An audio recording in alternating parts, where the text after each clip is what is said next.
Next 6வது மலை. அங்கே அந்த ஏதோ நீரோட இருக்குன்னு சொன்னாங்க.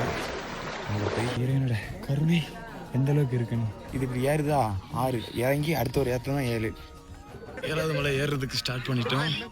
எங்கள் கண்ணுக்கு முன்னாடி வெறும் பனிமூட்டமும் புகையும் வந்துட்டு போகுது. ஆனால் சாதாரண நாளில் இது எங்களால் தாங்க முடியாது. ஆனால் அந்த ஆண்டவனின் அருள் எங்கள் மேலே படுது. அதனால அந்த பனி எங்களுக்கு தெரியலை. இது இந்த ஒரு பயணம் எப்படி இருக்குன்னா நடக்க நடக்க சொர்க்கத்துக்கு போகிற மாதிரியே ஃபீல் ஆகுது. இல்லை இந்த மலை பாதம் வைக்கும்போது பாதம் அவ்வளோ சில்லுன்னு மக்கள்கள் கொடியவனாக இருப்பாங்க வெளி இடத்துல. ஆனால் இந்த மாதிரி ஆன்மீக தலத்துக்கு வரும்போது அனைவத்துக்கும் அந்த ஒரு நற்குணங்கள் இறைவன் அருளால் சேர்ந்துடும். அதுதாங்க அந்த ஆன்மீக பயணம்.